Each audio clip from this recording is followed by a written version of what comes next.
Lesson 6, The Sporting Spirit. First listen, and then answer the following question. How does the writer describe sport at the international level? I am always amazed when I hear people saying that sport creates goodwill between the nations, and that if only the common peoples of the world could meet one another at football or cricket, they would have no inclination to meet on the battlefield. Even if one didn't know from concrete examples, the 1936 Olympic Games, for instance, that international sporting contests lead to orgies of hatred, one could deduce it from general principles. Nearly all the sports practiced nowadays are competitive. You play to win, and the game has little meaning unless you do your utmost to win. On the village green, where you pick up sides and no feeling of local patriotism is involved, it is possible to play simply for the fun and exercise. But as soon as the question of prestige arises, as soon as you feel that you and some larger unit will be disgraced if you lose, the most savage combative instincts are aroused. Anyone who has played even in a school football match knows this. At the international level, sport is frankly mimic warfare. But the significant thing is not the behavior of the players, but the attitude of the spectators, and behind the spectators of the nations who work themselves into furies over these absurd contests, and seriously believe, at any rate for short periods, that running, jumping, and kicking a ball are tests of national virtue. George Orwell, The Sporting Spirit.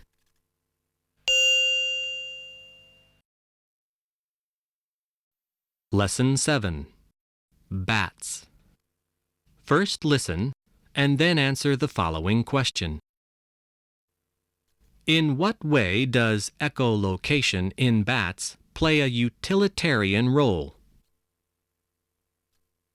Not all sounds made by animals serve as language, and we have only to turn to that extraordinary discovery of echolocation in bats to see a case in which the voice plays a strictly utilitarian role.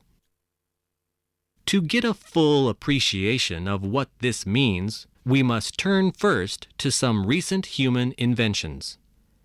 Everyone knows that if he shouts in the vicinity of a wall or a mountainside, an echo will come back. The further off this solid obstruction, the longer time will elapse for the return of the echo. A sound made by tapping on the hull of a ship will be reflected from the sea bottom, and by measuring the time interval between the taps and the receipt of the echoes, the depth of the sea at that point can be calculated. So was born the echo-sounding apparatus, now in general use in ships. Every solid object will reflect a sound, varying according to the size and nature of the object. A shoal of fish will do this. So it is a comparatively simple step from locating the sea bottom to locating a shoal of fish. With experience, and with improved apparatus, it is now possible not only to locate a shoal, but to tell if it is herring, cod, or other well-known fish by the pattern of its echo. It has been found that certain bats emit squeaks, and by receiving the echoes, they can locate and steer clear of obstacles, or locate flying insects on which they feed. This echolocation in bats is often compared with radar, the principle of which is similar. Maurice Burton, Curiosities of Animal Life.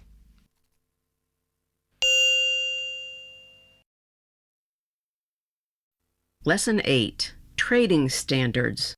First listen and then answer the following question. What makes trading between rich countries difficult? Chickens slaughtered in the United States, claim officials in Brussels, are not fit to grace European tables. No, say the Americans, Our fowl are fine. We simply clean them in a different way.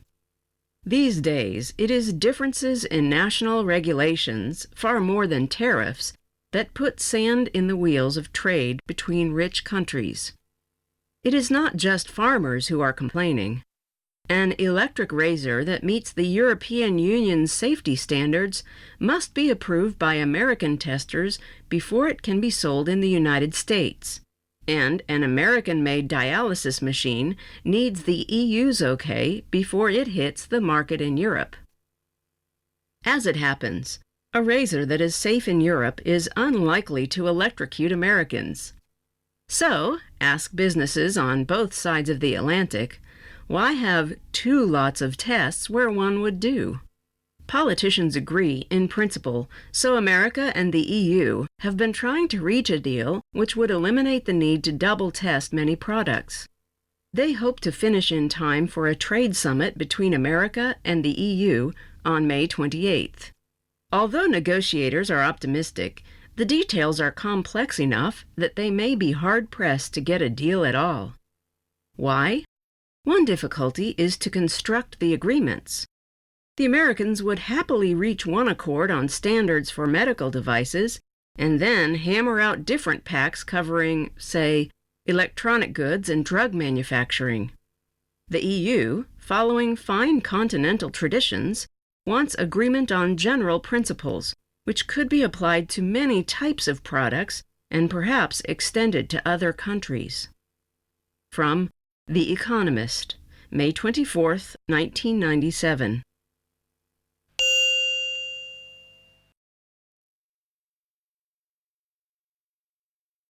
Lesson 9. Royal Espionage.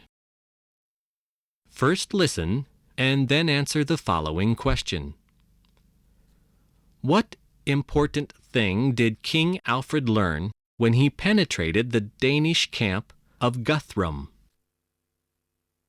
Alfred the Great acted as his own spy, visiting Danish camps disguised as a minstrel.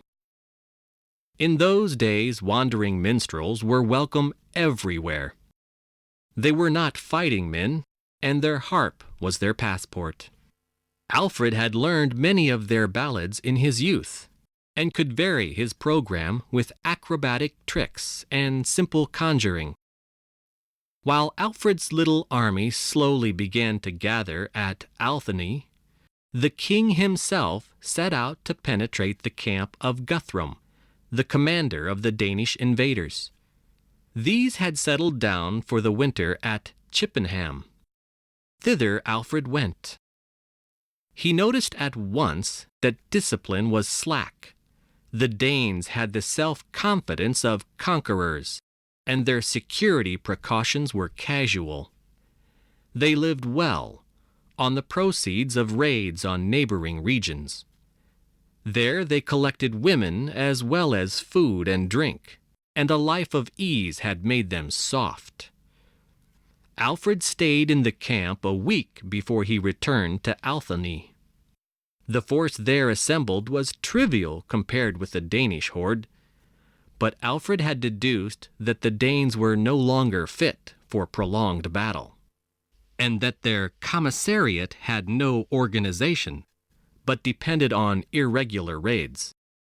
So, faced with the Danish advance, Alfred did not risk open battle, but harried the enemy. He was constantly on the move, drawing the Danes after him. His patrols halted the raiding parties. Hunger assailed the Danish army. Now Alfred began a long series of skirmishes, and within a month the Danes had surrendered. The episode could reasonably serve as a unique epic of royal espionage. Bernard Newman, Spies in Britain.